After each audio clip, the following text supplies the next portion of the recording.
Hola, buenas noches. Pues esta noche también estamos de enhorabuena porque tenemos ni más ni menos que en este programa de Qué grande es el cine a Alfred Hitchcock, uno de los grandes maestros de la historia del cine, sin ningún tipo de dudas, y ya para todo el mundo. Y bueno, un hombre cuya enorme carrera, más de 50 películas, abarca desde el periodo mudo hasta bien metidos los años 70, es decir, van desde los años 20 hasta los años 70. La carrera de Hitchcock, naturalmente, y en una etapa tan larga como la suya, pues ha pasado por diversas fases. En una primera fase incluso se habló de él como un cineasta con cierta inclinación al escapismo. Luego se habló de él como el gran técnico del cine por excelencia. Después, evidentemente, como el mago del suspense, por la fuerza y la emoción y la tensión que acumulaba en sus películas. Pero tuvo que ser, como en otras muchas cosas, la Nouvelle Vague francesa, el grupo de críticos que luego serían directores, encabezado por Truffaut y sobre todo en este caso también Chabrol, los que descubrieron un Hitchcock nuevo. Se lo descubrieron no solo a los cineastas y a los aficionados europeos, sino a los americanos. A lo largo de una entrevista, hoy día histórica, que fue recogida en un libro que se llama El cine según Hitchcock, Truffaut analizó minuciosamente toda la obra de su gran y adorado maestro.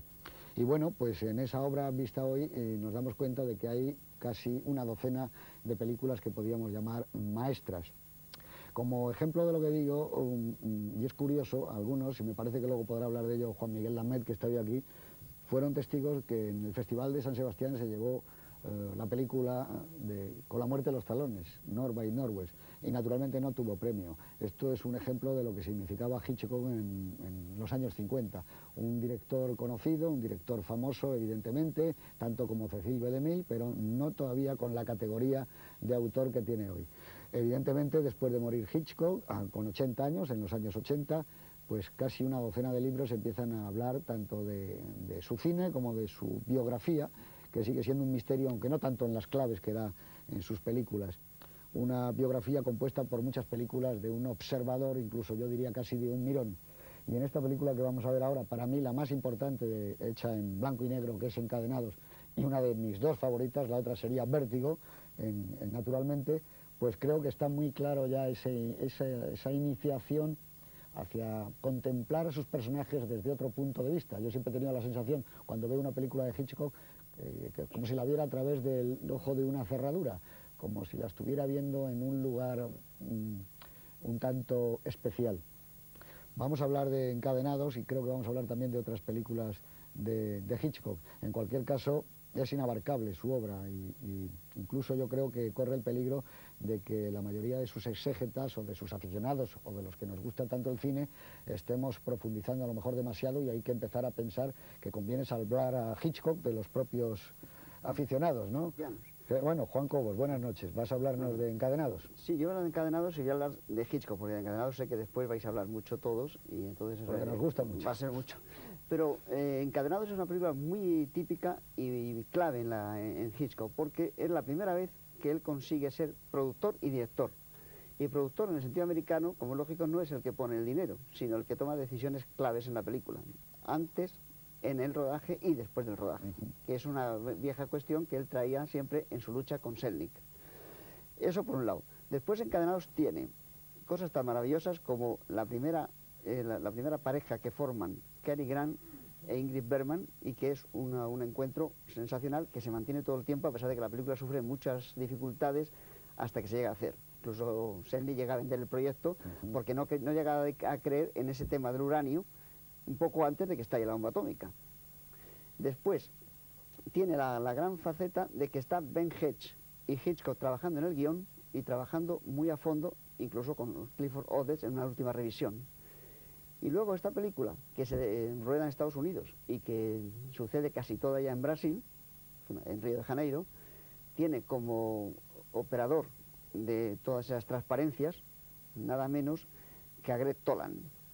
Y esto se aprecia muchísimo porque de las pocas veces que unas transparencias tienen una nitidez y una claridad extraordinaria y que cuesta creer que no se ha rodado en el mismo Río de Janeiro porque están sabiamente utilizadas y porque la calidad de las imágenes es impresionante.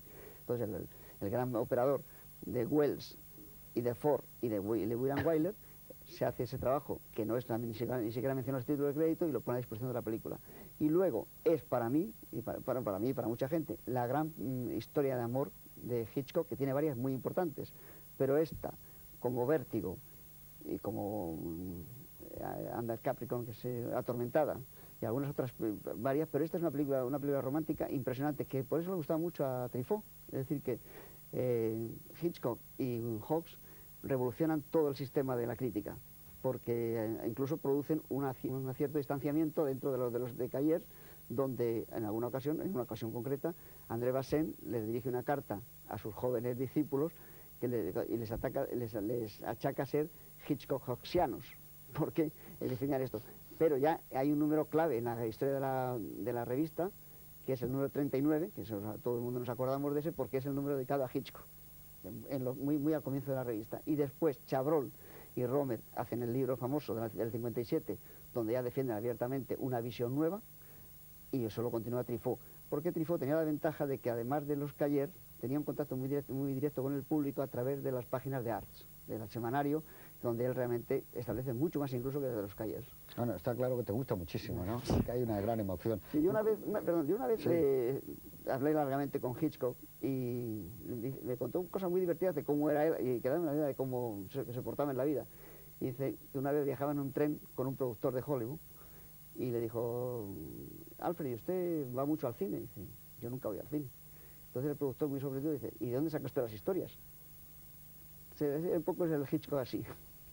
Miguel Marías, buenas noches. Sí, bueno. ¿El número famoso de 39 tendría algo que ver con 39 jalones? Parece como si lo hubieran elegido a idea, ¿verdad? Es un número hitchcockiano, pero también podría haber sido el 17. Bueno, cuando he oído decir a Juan Cobos lo de la gran historia de amor de Hitchcock, que he visto que parpadeabas un momento por lo de Vértigo, Hombre, ¿no? es que para mí casi todas las películas de Hitchcock son en el fondo historias de amor. Entonces hasta películas, no ya como Vértigo, que es muy evidente, sino hasta películas con más humor y más de aventuras, como con El amor de los talones, me parecen también grandes historias de amor.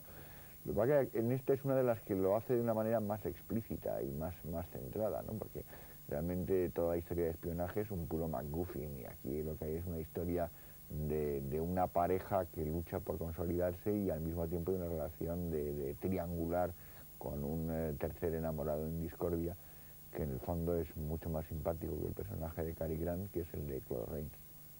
Juan Miguel Lamet, eso que he dicho era verdad, que cuando estabais en San Sebastián y se puso con La muerte de los talones, salvo para vosotros que ya teníais una preocupación enorme por el cine, Hitchcock era un director comercial y bueno, pero no un autor, ¿no?